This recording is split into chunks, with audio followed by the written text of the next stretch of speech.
الحمد لله الحمد لله وكفى وسلام على عباده الذين اصطفى أما بعد.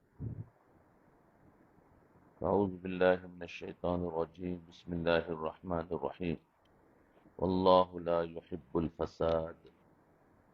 سبحان ربك رب العزة عما يصفون وسلام على المرسلين والحمد لله رب العالمين. اللهم صل على سيدنا محمد وعلى آل سيدنا محمد وبارك وسلم. اللهم صل على سيدنا محمد وعلى آل سيدنا محمد وبارك وسلم. اللهم صل على سيدنا محمد وعلى آل سيدنا محمد وبارك وسلم. آج کا عنوان ہے بچوں کے جھگڑے. کل پڑوسیوں کے جھگڑے تھا، آج بچوں کے جھگڑے. انسان فطری طور پر مل جل کر رہنے کا عادی ہے. اللہ رب العزت نے اسے سوچنے کے لیے دماغ دیا، محسوس کرنے کے لیے دل عطا کیا، تو یہ جذبات اور احساسات رکھنے والا انسان اکیلا زندگی نہیں گزار سکتا. یہ کیسے ممکن ہے کہ ماں خود تو کھائے جبکہ اس کا بچہ اس کی آنکھوں کے سامنے بھوک سے تڑپتا رہے؟ یہ کیسے ہو سکتا ہے کہ بیٹی بیمار ہو اور باپ اس کے علاج معالجے کے لیے توجہ ہی نہ دے؟ اسی لیے انسان ایک معاشرے میں رہنا پسند کرتا ہے، اس کو گھریلو زندگی کہتے ہیں. ایک انسان کے بیوی اور بچے سب مل کر ایک گھرانہ بنتا ہے، پھر کئی گھرانے مل کر ایک خاندان بنتا ہے، کئی خاندان مل کر ایک معاشرہ بنتا ہے، شہر آباد ہوتا ہے، ملک آباد ہوتے ہیں. اس طرح مل جل کر رہنے کو معاشرتی زندگی کہتے ہیں.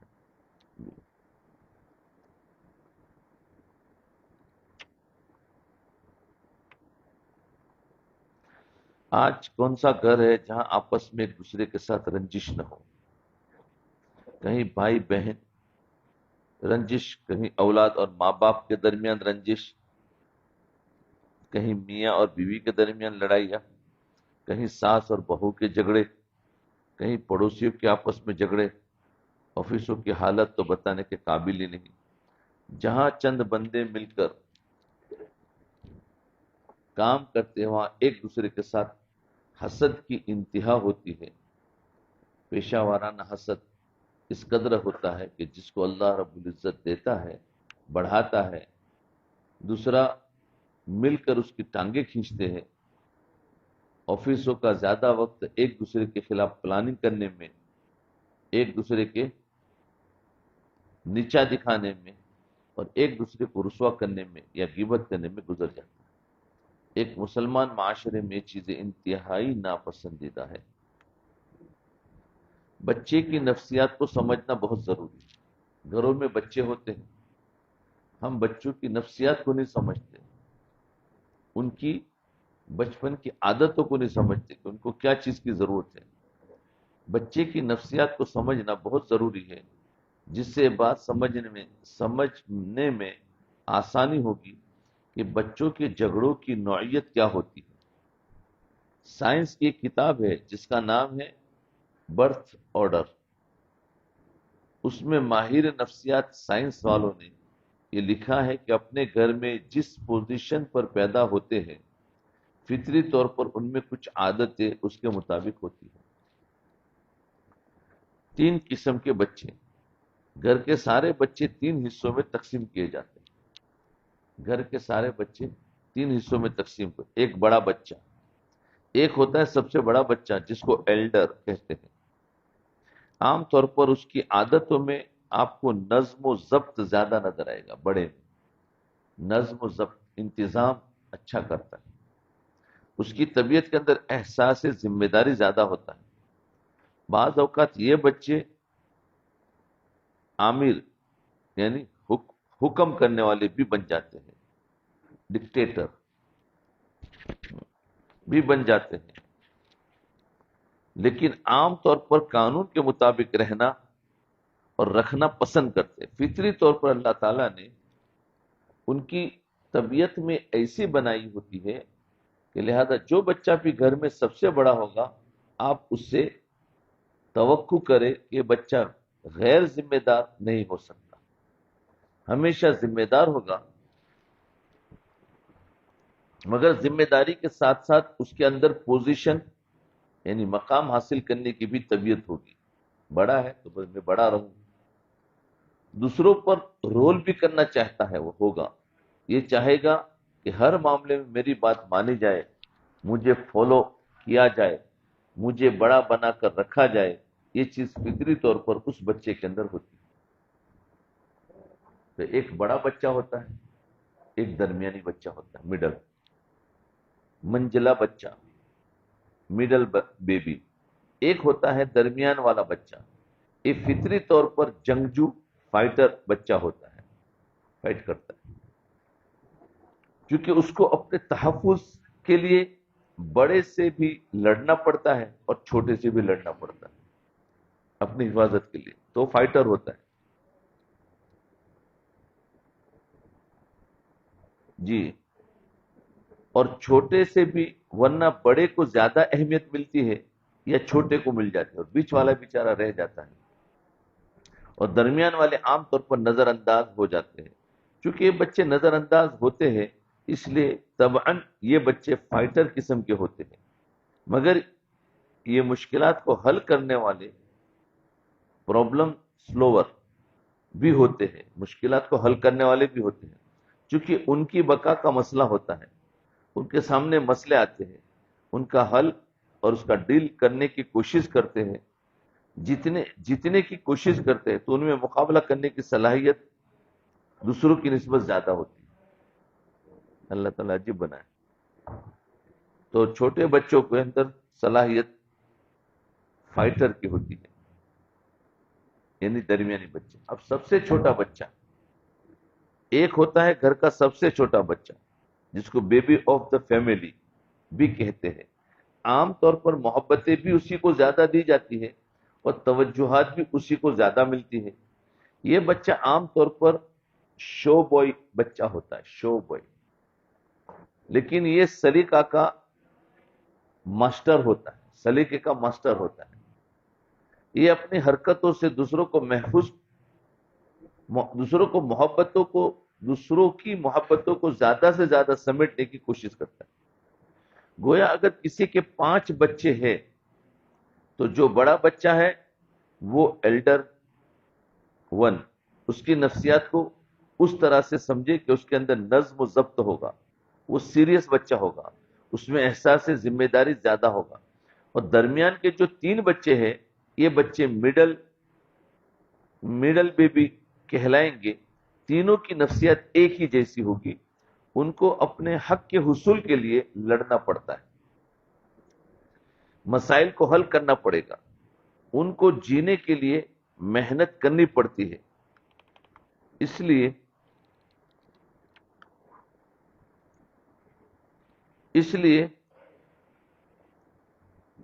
ان بچوں میں عام طور پر محنت کی حص زیادہ ہوتی ہے. ایک ہوتا ہے سب سے چھوٹا بچہ، اس کو آپ یوں ہی سمجھ لیں کہ وہ چونکہ گھر کا محبوب ہوتا ہے، چھوٹی بیٹی ہو یا چھوٹا بیٹا ہو، محبتیں انہیں زیادہ ملتی ہیں. اور عام طور پر ہمارے گھروں کا دستور ہے کہ ماں باپ بھی اسی کے ساتھ رہتے ہیں، وہ پھر اپنی پوزیشن کا ہمیشہ فائدہ اٹھاتا ہے. اب یہ ضروری نہیں کہ جو باتیں کہی گئی ہر بچہ ایسا نے لاکھوں بچوں کو اس بات سائنس والوں نے لاکھوں بچوں کو اس بات پر رکھا ہے اور انہوں نے نفسیات کے اصول نکالے. اس لیے بچوں کی 3 باتیں ہمیشہ ذہن میں رکھا کرے کہ بچے کا پیدائش کا نمبر کیا ہے، اس لحاظ سے ان سے کچھ باتوں کی توقع رکھنی چاہیے، پھر اس کے مطابق اس کو ڈیل کرنا چاہیے. ایک جنرل بات ہے، اس لیے کہہ دے کہ بچوں کو ڈیل کرتے ہوئے آپ کو پتا ہو کہ آپ کس بچے سے ڈیل کر رہے ہیں. اس کے مسائل کس طرح حل ہو سکتے ہیں اور آپ نے اس کے مسئلے کو کس طرح حل کرنا ہے، اب تینوں بچوں کو کیسے حل کرنا، کیسے ان کو چلانا، یہ سمجھنا چاہیے۔ ہر ایک کے پاس ہوں گے نا بچے؟ ہاں، بچے کچے ہوتے ہیں، بچے کچے ہوتے ہیں۔ ایک بنیادی بات یہ ہے کہ بچے کچے ہوتے ہیں، ان کے دماغ بھی پختہ نہیں ہوتے، ان کا کوئی تجربہ نہیں ہوتا، چھوٹی عمر ہوتی ہے تو اپنے کچے ذہن کی وجہ سے وہ بچوں والی باتیں کرتے ہیں۔ اس لیے بچے سے بچوں والی باتوں کی ہی توقع رکھنی چاہیے۔ لہذا ماؤں اور بہنوں کو چاہیے کہ بچے سے بڑوں والی باتوں کی توقع مت کرے، نہ کرے۔ بچہ جب بچپن کی عمر میں ہے، ذہن کچا ہے، تجربہ نہیں ہے، تو وہ بچکانہ باتیں اور حرکتیں تو کرے گا، لہذا توقعات کا لیول بھی اسی طرح رکھنا چاہیے۔ اب بچہ چھوٹا ہے اور ہم اس سے بات اور امید رکھتے ہیں بڑوں جیسی باتیں کریں، تو کیسے ہوگا؟ بچپن تو بچپن ہی ہوتا ہے۔ بڑے بڑے اولیاء کا بچپن ہی اسی طرح گزرا کہ انہوں نے بچپن میں ایسے ہی بچکانہ فطرت والے کچے کام کیے جو عام طور پر بچے کرتے۔ نبی علیہ الصلوۃ والسلام کا بچپن دیکھیے، نبی علیہ السلام کے بچپن کے واقعات مورخین نے بہت تھوڑے لکھے ہیں۔ سیرت کی کتابوں میں آپ کی جوانی کے واقعات دیکھیں تو اگر 99% ہے تو بچپن کے واقعات 1% بھی نہیں ملتے۔ وجہ یہ تھی کہ کوئی جانتا بھی نہیں تھا کہ یہ بچہ جو آج گودوں میں پل رہا ہے، اس نے بڑے ہو کر پوری دنیا کا معلم بننا ہے اور اللہ رب العزت کا محبوب ہونا ہے۔ اس لیے بچپن کے واقعات کتابوں میں اتنے زیادہ نہیں قلم بند کیے گئے۔ چند ایک واقعات ہے جن سے کچھ واقعات تو نبی علیہ السلام نے خود ہی بتلا دیے۔ عام طور پر بچے کی عادت ہوتی ہے کہ اس کے جب دانت نکل رہے ہو تو کوئی چیز بھی اس کے منہ میں ڈالو تو وہ اس کو کاٹتا ہے۔ جی، ہر بچے کی عمر میں ایک خاص حصہ ایسا آتا ہے کہ اسے چیز کو چبانے کی عادت ہو جاتی ہے۔ آپ انگلی دے تو انگلی کو کاٹے گا، اپنی ہتھیلی دے تو ہتھیلی کو کاٹے گا، یہ بچے کی فطرت ہے۔ غالباً ایسی ہی عمر ہوگی کہ جس میں انسان کے دانت نکلتے ہیں، اس کو کاٹنے میں مزہ بھی آتا ہے۔ ایک مرتبہ آپ کی رضائی بہن شیما نے آپ کو اٹھایا اور آپ کو کندھے سے لگایا تو نبی علیہ السلام نے کندھے پر دندان مبارک سے کاٹ دیا۔ یہ اتنا زیادہ تھا کہ اس کے نشان پڑ گئے۔ اللہ کی شان دیکھے کہ نشان ان کے رہا۔ ایک مرتبہ کسی غزوہ میں ان کے قبیلے کے لوگوں کو گرفتار کر کے لایا گیا۔ شیما اس وقت بوڑھی ہو چکی تھی۔ وہ نبی علیہ السلام کی خدمت میں آئی اور انہوں نے آ کر بتایا کہ میں آپ کی بہن ہوں۔ نبی علیہ السلام نے فرمایا کہ میں تو اپنے باپ کا ایک ہی بیٹا ہوں، آپ میری بہن کیسے؟ اس نے بتایا کہ میں حلیمہ کی بیٹی آپ کی رضائی بہن ہوں۔ نشانی کے طور پر اس نے کہا کہ ایک مرتبہ میں نے آپ کو اٹھایا ہوا تھا تو آپ نے مجھے کاٹا تھا اور میرے جسم پر وہ نشان آج بھی موجود ہے۔ تو نبی علیہ السلام نے اس نشان کو دیکھا تو آپ کو بھی یاد آ گیا کہ ہاں بچپن میں ایسے معاملات پیش آیا تھا۔ اس کے بعد نبی علیہ السلام نے اپنی چادر بچھائی اور اپنی بہن کو اس چادر پر بٹھایا، اکرام کیا۔ دیکھیں کہ آپ مستقبل کے معلم انسانیت تھے، لیکن آپ سے بھی بچپن میں بچکانہ فطرت کا اظہار ہو رہا ہے۔ اس لیے والدین کو چاہیے کہ بچوں سے بچپن والی باتوں کی ہی توقع رکھے۔ یہ بچپن کی عمر ہے، ذہن کچا ہے، تجربہ نہیں ہے، تو اس قسم کی باتیں اور حرکتیں کرے گا۔ اگر نہ کرے تو اسے بچہ کون کہے گا؟ نہ کرے تو اسے بچہ کون کہے گا؟ حضرت مرزا مظہر جانے جانا رحمۃ اللہ علیہ نے ایک مرتبہ حضرت شاہ غلام علی دہلوی رحمۃ اللہ علیہ سے فرمایا، غلام علی کسی بچے کو ہمارے پاس لے آنا، غلام علی کسی بچے کو ہمارے پاس لے آنا۔ حضرت شاہ صاحب اپنے گھر گئے، بچے کو حضرت کی خدمت میں لانے کے لیے تیار کیا۔ کافی دیر اسے سمجھاتے رہے کہ حضرت کی خدمت میں ایسے بیٹھنا، ایسے کرنا، ایسے نہ کرنا۔ بچہ جب اچھی طرح معاملہ سمجھ گیا تو اگلے دن حضرت شاہ صاحب اسے حضرت کی خدمت میں لائے۔ بچے نے سلام کیا اور با ادب ہو کر ایک طرف بیٹھ گئے۔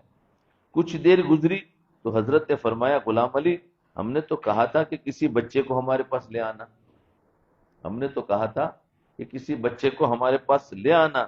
حضرت شاہ صاحب نے عرض کیا حضرت بچے کو تو لے کر آیا ہوں۔ حضرت نے فرمایا یہ کوئی بچہ ہے؟ یہ کوئی بچہ ہے؟ یہ تو بوڑھا معلوم ہوتا ہے۔ یعنی بچہ تو اس وقت اچھا لگتا ہے جب بچوں والی باتیں کرے، بچہ تو اس وقت اچھا لگتا ہے جب بچوں والی باتیں کرے، اچھل کود کرے۔ آپ نے بچے کو بوڑھا بنا دیا، بوڑھا بنا کر بٹھا دیا، وہ لگتا ہی نہیں کہ بچہ ہے۔ اب ایک جگہ پہ بیٹھا ہو تو کیا بچہ ہے، وہ ذرا ہلے تو ہی پتہ چلے نا، پر ہمیں تو ہلے تو ہی برا لگتا ہے۔ حضرت شیخ سعدی رحمۃ اللہ علیہ کے کچھ بچپن کے واقعات ہیں۔ شیخ سعدی رحمۃ اللہ علیہ اپنی بات خود بتلاتے ہیں، فرماتے ہیں کہ مجھے میری والدہ نے سونے کی انگوٹھی پہنا دی، سونے کی انگوٹھی پہنا دی۔ میں وہ انگوٹھی پہن کر باہر گلی میں نکلا تو ایک ٹھگ مل گیا، ٹھگنے والا، اور ٹھگ کے پاس گڑ کی ڈلی تھی۔ اس نے مجھے اٹھا کر پیار کیا، مجھے کہنے لگا کہ تم اپنی انگوٹھی کو چکھو۔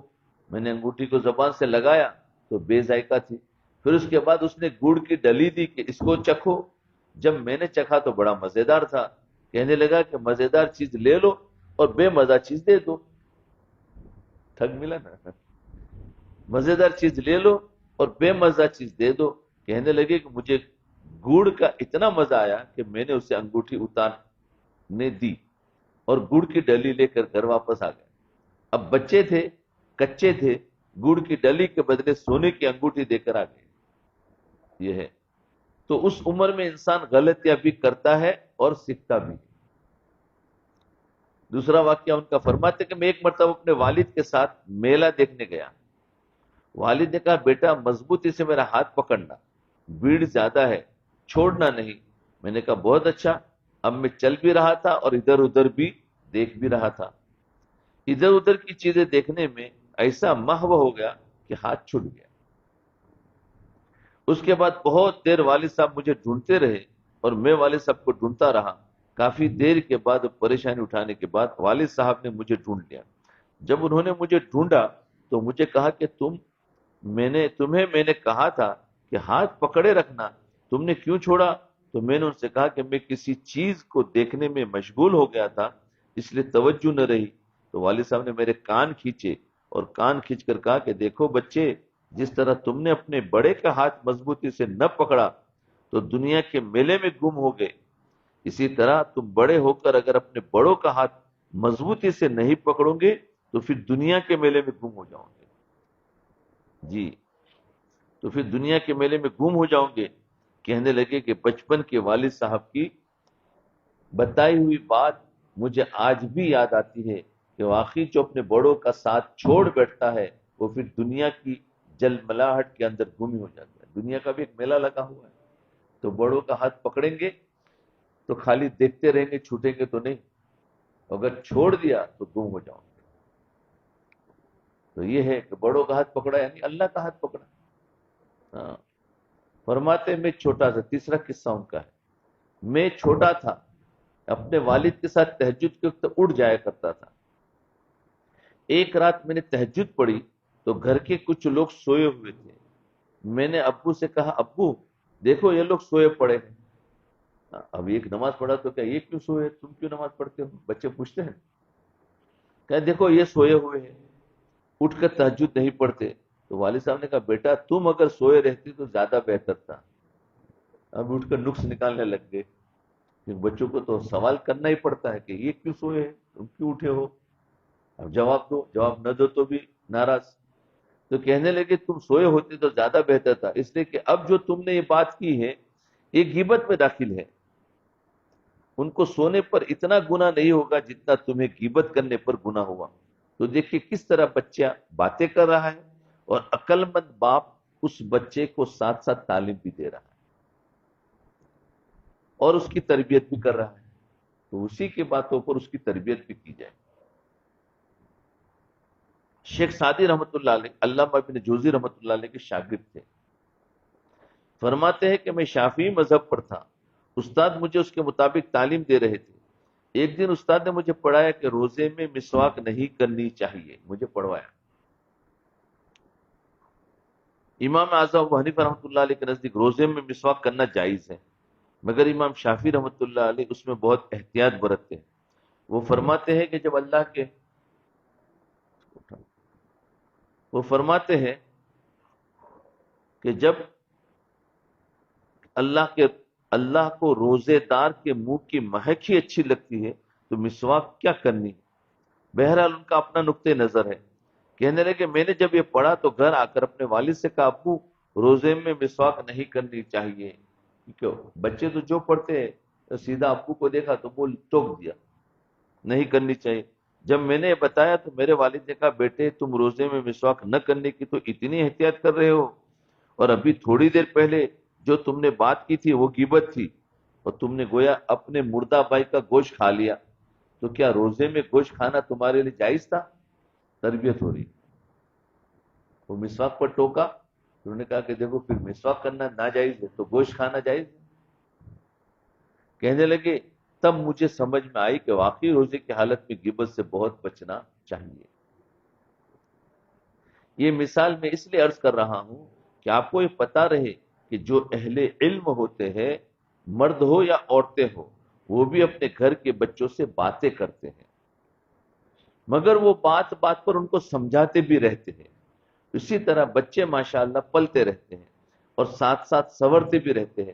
اور جن والدین کو علم نہیں ہوتا یا تو وہ غلطیوں پر بھی درگزر کر دیں گے، پیار کر لیں گے، یا پھر وہ چھوٹی چھوٹی بات پر اور جائز سوال پر بھی ڈانٹ کر چپ کروا لیں گے. یہ دونوں چیزیں غلط ہوتی ہیں. بچے کچے ہوتے ہیں، ایسے کام کرتے ہیں، ایسی حرکتیں کرتے ہیں کہ جو ناپسندیدہ ہوتی ہے، مگر ان کو طریقے سے سمجھانا چاہیے اور یہ ذہن میں رکھنا چاہیے کہ شرارتیں بھی کریں گے اور کچھ اس قسم کے اور بھی کام کریں گے. چنانچہ شیخ الحدیث حضرت مولانا زکریا رحمۃ اللہ علیہ فرماتے ہیں کہ میرے والد مجھ سے بہت محبت کرتے تھے. ایک دفعہ انہوں نے مجھے بڑا خوبصورت تکیہ بنا کر دیا. ہاں، حضرت شیخ رحمۃ اللہ علیہ. مجھے وہ تکیہ بڑا اچھا لگتا تھا. میں اسے سر کے نیچے رکھنے کے بجائے سینے پر رکھ لیتا تھا. ایک دن میرے والد صاحب نے تکیہ مانگا تو میں نے پوچھا کہ کون سا تکیہ لاؤ، اپنے والا یا دوسرا؟ تو والد صاحب نے مجھے بلایا اور زوردار تھپڑ رسید کیا. تو پوچھا میرا والا یا دوسرا؟ تو بس زوردار تھپڑ رسید کیا. فرمایا تو نے کمائی کی ہے جو اپنا تکیہ کہتے ہو. حضرت شیخ اس کا قصہ لکھتے ہیں اپنے آپ بیتی میں، بہت زبردست. حضرت شیخ الحدیث رحمۃ اللہ علیہ فرمایا کرتے تھے کہ اس کے بعد دنیا کی کوئی چیز مجھے اچھی نہیں لگتی تھی، بس ہو گئی اصلاح. اللہ، ہم تھپڑ نہیں مارنا، ہمیں جا کے تم بھی تھپڑ مار دوں گے. بولے ابھی ہمارا وہ ایمان پیدا کرو. ان کے پاس ان کے والد حضرت مولانا یحییٰ رحمۃ اللہ علیہ کے پاس وہ ایمان تھا، وہ جانتے تھے کیسے تربیت کرنا. ان کے پاس وہ اخلاص تھا. ہم غصے میں بول دیں گے یا نقل کر دیں گے. بعض اوقات جو بڑے علماء یا مشائخ کے بچے ہوتے ہیں، جو صاحبزادے ہوتے ہیں، ان کی تھوڑی یعنی پیدا ہو جاتی، تھوڑی انب پیدا ہو جاتی، کیونکہ مولانا صاحب کا ہر معتقد آ کر اسے لاڑ کرتا ہے. کوئی اسے اٹھا رہا ہے، کوئی چیزیں لا کر دے رہا ہے، کوئی گھمانے پھرانے لے جا رہا ہے. تو اس ناز برداری کی وجہ سے بچے میں کچھ جاہ طلبی اور خود غرضی، کام چوری یا اس طرح کی چیزیں آ جاتی ہے، جس سے مزاج بگڑ جاتا ہے. ظاہر ہے جب مزاج بگڑ جائے تو پھر بات بات پر جھگڑا ہوتا ہے. کبھی دوسرے بچوں کے ساتھ پھڈا، لڑائی جھگڑا، کبھی اپنے پڑوس کے ساتھ ضد. لہذا علماء اور مقتدی حضرات کو اپنے بچوں پر اس حوالے سے خاص طور پر نظر رکھنے کی ضرورت ہے. یہی وجہ ہے کہ شیخ الحدیث حضرت مولانا زکریا رحمۃ اللہ علیہ کے والد ان کو بچپن میں بعض اوقات مارتے تھے اور فرماتے کہ یہ صاحبزادگی کا سور بڑی مشکل سے نکلتا ہے، خناس. تو ہمارے اکابر یوں اپنے بچوں کو بچپن ہی سے سبق سکھایا کرتے تھے. بچے جو کچھ کھیلتے ہیں تو وہ بھی اپنے گھر کے ماحول کے مطابق ہی کھیلتے ہیں. وہ اپنے بڑوں کو جو کرتے دیکھتے ہیں پھر وہی ان کا کھیل بن جاتا ہے. اس لیے ہر گھر کا بچہ اپنے گھر والوں کے ماحول اور مزاج کے مطابق چلتا ہے. اس لیے بچوں کے پاس زیادہ موبائل کیوں پسند کرتے ہیں؟ بولو. کیونکہ گھر کا ماحول میں ہی سب موبائل لے کے بیٹھتے ہیں تو بچہ بھی لے کے بیٹھے گا. بولے مجھے تو وہی کرنا ہے، کیونکہ ہم بھی اسی کے ساتھ کھیل رہے ہوتے ہیں تو بچہ بھی اسی کے ساتھ کھیل رہا ہوتا ہے. ہاں. تو ہر گھر کا بچہ اپنے گھر والوں کے ماحول اور مزاج کے مطابق ڈھلتا ہے. مولانا طلحہ کاندھلوی صاحب رحمت اللہ علیہ ایک مرتبہ، یعنی حضرت شیخ الحدیث کے صاحبزادے مولانا زکریا رحمت اللہ علیہ کے صاحبزادے مولانا طلحہ صاحب فرمانے لگے میں چھوٹا سا تھا، گلی میں بیٹھا ہوا تھا اور ایک بچے کو بیعت کر رہا تھا. سمجھے؟ وہ تو خود مولانا سناتے تھے مولانا طلحہ صاحب رحمت اللہ علیہ. فرمائے میں ایک مرتبہ گلی میں بیٹھا تھا اور بچوں کو بیعت کر رہا تھا، اس لیے کہ میں نے اپنے والد کو بیعت کرتے دیکھا تھا. اب اس کے والد روزانہ لوگ آ رہے ہیں بیعت کر رہے ہیں، تو بچہ نے گھر کے ماحول کو دیکھا تو وہ بھی دوسرے بچوں کو بیعت کرنا شروع کر دیا، کیونکہ ان کا وہ کھیل بن گیا. تو یہ بتانا چاہتے گھر کا ماحول جیسا ہوگا ویسے بچے کریں گے. تو وہ بچے نے بیعت کو زیادہ ماحول دیکھا تھا تو جس کو چاہے وہ بیعت کرتا تھا، ہر بچے کو بیعت کر دیتا اور وہ بڑے بزرگ بن جاتے تھے بچوں میں. تو اس طریقے سے ہوتا ہے. تو جیسا گھر کا ماحول ہوگا، گھر کے ماحول کے اندر جیسے تعلیم ہوگی ہر وقت کتاب، تو وہ بھی کتاب لے کر کھولے گا اور پھر بیٹھ کر وہ بیان شروع کر دے گا. میں کیا ماحول یہی دیکھا کہ جب دیکھو کچھ نہ کچھ تعلیم ہو رہی ہے تو وہ بھی کوئی کتاب لائے گا، کوئی بھی بک لے کر، پڑھنا نہیں جانتا ہے وہ کر گئے اور پورا بیان اس کا ہو جائے گا. اور کبھی کبھی تو دوسرے بچوں کو بولے بیٹھو بیٹھو. اور جو گھر کا ماحول، اگر گھر میں کوئی ٹیچر ہے پڑھا رہے ہیں، بچے نے اس کو دیکھا تو وہ بھی ایک لکڑی لے گا اور بورڈ لے گا اور سب کو پڑھائے گا ہوا میں. وہ سمجھ لے کہ سب میرے پاس بیٹھے ہوئے بچے، دیکھا ہوگا آپ نے. تو بچہ جو ماحول دیکھتا ہے وہ کرتا ہے. پڑھائی کا ماحول دیکھا تو پڑھانا شروع کر دے گا، بیت کا ماحول دیکھا تو بیت کرنا شروع کر دے گا، موبائل کا ماحول دیکھا تو موبائل سے فون سے بات کرنا شروع کر دے گا. تو یہ ہے. تو فرماتے ہیں کہ میں بیت کر رہا تھا، اب میں چھوٹا سا اور ایک بچے کو بیت کے کلمات پڑھا رہا تھا، اس کے ہاتھ اپنے ہاتھ میں لیے ہوئے تھا. تو اللہ کی شان کے ادھر سے حضرت مولانا حسین احمد مدنی رحمت اللہ علیہ تشریف لائے. ہاں. تو انہوں نے مجھے آ کر دیکھا تو چونکہ شفقت بہت تھی، حضرت شیخ الحدیث صاحب رحمۃ اللہ علیہ کے ساتھ بہت زیادہ گہرا تعلق تھا مولانا حسین احمد مدنی رحمۃ اللہ علیہ کا. تو مجھے دیکھا تو کہنے لگے صاحبزادے صاحب، کہنے لگے صاحبزادے صاحب ہمیں بھی بیعت کر لو. وہ تو شیخ الحدیث تھے تو وہ کر رہے تھے، کہا ہمیں بھی بیعت کر لو. کہنے لگے، میں نے کہا آئیے بیٹھ جائیے، مجھے کیا پتا تھا. اب بڑوں کو بھی بیعت، مجھے کیا پتا کہ بڑے میاں کون ہیں، وہ تو کچھ نہیں جانتا، وہ تو کہتا ہے سب کو ہمیں بیعت کرنا ہے. کہا آئیے بیٹھ جائیے. تو میں نے حضرت مدنی رحمۃ اللہ علیہ کے ہاتھ اپنے ہاتھ میں لیے اور کچھ کلمات پڑھا کر کہا کہ میں نے اپنے آپ کو بھی بیعت کر لیا. تو دیکھو بچہ ہے لیکن وہ حضرت مدنی کو بیعت کر رہا ہے. بچے اسی طرح کے کام کرتے ہیں. تو ایسا کھیل دیکھا تو وہ کریں گے. اب گھر کے اندر ماحول ہی گندی چیز دیکھنے کا ہوگا، ٹی وی ہوگا تو پھر بچے وہی دیکھیں گے. تو ہمیں بچوں کو پالنے کے لیے اپنے گھر کے ماحول کو پہلے بدلنا ہوگا. ہم چاہے گھر کا ماحول تو گندا ہو اور بچہ نیک بنے، یہ ہو ہی نہیں سکتا. جیسا ماحول ہے ویسا بنے گا. حضرت مولانا آزاد رحمت اللہ علیہ، ان کا بچپن دیکھو. فرماتے کہ میں چھوٹا سا تھا تو گھر میں والد صاحب کا امامہ پڑا ہوتا تھا، سمجھے. اپنی بہنوں کو اکٹھا کر لیتا، بہنوں کو اکٹھا کر لیتا اور اپنے سر پر وہ والد کا امامہ رکھتا اور بڑی شان سے اکڑ کے چلتا. اب وہ جس طریقے سے چلتے تھے تو اس نے وہی ماحول دیکھا تھا تو امامہ گویا مجھے پہننا، اور پھر جس طریقے حضرت چلتے تو ویسے یہ بھی چلتا تھا. بڑی شان کے ساتھ اکڑ کے چلتا، بہنوں کو کہتا ہٹو راستہ دو، دہلی کے مولانا آ رہے ہیں. کیونکہ ان کے چلنے پر بھی ایسی آواز لگی ہوتی تو یہ بھی کہتا ہے کہ ہٹو دہلی کے مولانا آ رہے ہیں. اب امامہ ڈال کے دہلی کے مولانا ہو گئے. یہ ہوتا ہے. اس لیے کہ میں نے بچپن میں سنا ہوا تھا کہ دہلی میں کوئی بڑے مولانا رہتے ہیں، اور پھر میں اپنی بہنوں کو کہتا کہ تم لوگ میرا استقبال کرو اور استقبال میں تم نعرے لگاؤ، جیسے ہوتا ہے نا بڑے مولانا کے نعرے لگتے تھے، نعرے لگاؤ. اب بہنیں کہتی کہ ہم کیوں نعرے لگائے؟ میں ان سے کہتا اس لیے کہ مولانا صاحب آ رہے ہیں، کیوں نعرہ کیوں نہیں لگائے؟ مولانا صاحب آ رہے ہیں. اب وہی سن رکھا تھا. تو وہ کہتی کہ مولانا کے استقبال کے لیے تو ہزاروں لوگ ہوتے ہیں، ہم تو دو ہیں. تو میں کہتا کہ تم یوں ہی سمجھ لو کہ تم ہزاروں ہو اور میں استقبال کرو.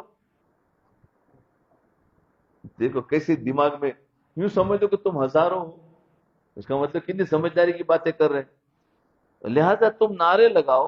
اب چھوٹا سا بچہ اپنی بہنوں کے ساتھ کس طرح اس بات پر کھیل رہا ہے، یہ اس کا کھیل ہو رہا ہے. ان کی ایک بڑی بہن تھی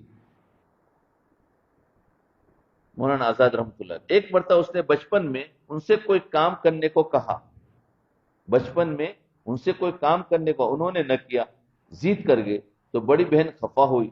اس نے اپنے والد سے کہا ابو یہ ہمارے بچے تو بالکل سڑے ہوئے انڈوں کی طرح ہیں. سمجھے؟ تو اس نے والد سے کہا ابو یہ ہمارے بچے تو بالکل سڑے ہوئے انڈوں کی طرح ہے. جب بہن نے کہا کہ یہ تو سڑے ہوئے انڈوں کی طرح ہے تو انہوں نے اسی وقت اپنے منہ سے چوں چوں کی آواز نکالنی شروع کر دی. اس بچے نے چوں چوں کی آواز نکالنی شروع کر. کہا کہ اگر انڈے سڑے ہوئے ہوتے تو اس میں سے مرغی کے بچے کیسے نکلتے؟ کھیل ہو رہا ہے، چوں چوں کرنے لگے. تو سڑے ہوئے کہاں ہیں؟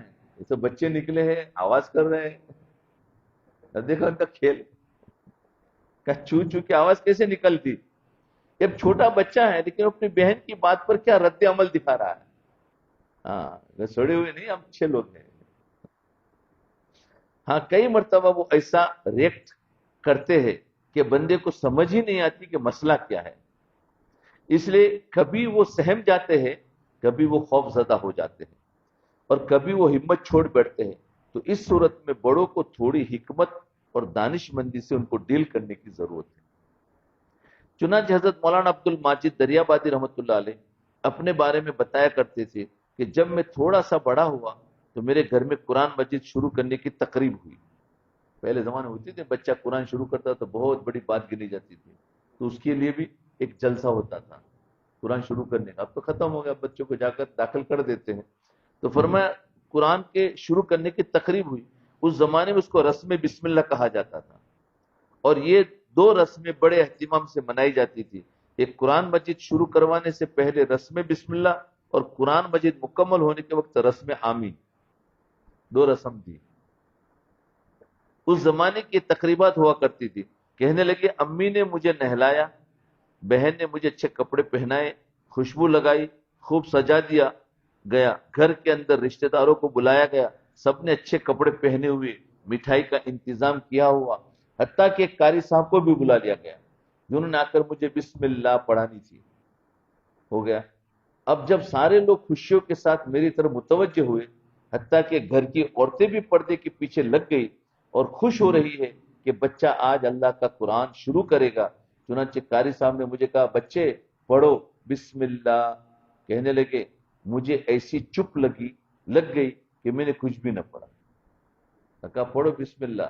تو بس مجھے پتہ نہیں کیا ہو گیا، میں چپ ہو گیا. بار بار قاری صاحب کہہ رہے کہ حتیٰ کہ مجھے والد صاحب نے کہا، دوسروں نے کہا، مگر ماحول کچھ ایسا تھا کہ مجھے چپ ہی لگتی، چپ.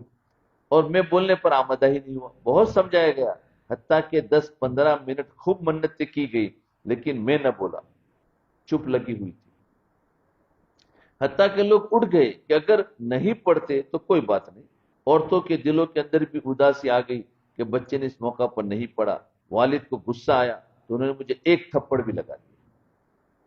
کہنے لگے میں نے تھپڑ بھی کھا لیا اور آنسو بھی بہا لیے، پڑھا پھر بھی نہیں پڑھا. بس اس لیے بچے کبھی کبھی ہینگ ہو جاتے، اس کو کہتے ہیں نا آج کی زبان میں کیا ہو گیا، ہینگ ہو گئے. بس اس وقت بچے کو چھوڑ دو، مار پیٹائی مت کرو کہ اب نہیں بولے. کبھی کبھی نا اچھا خاصا کلمہ پڑھتا ہے، رشتہ دار آئے کہ ذرا پڑھو تو نہیں پڑھے گا.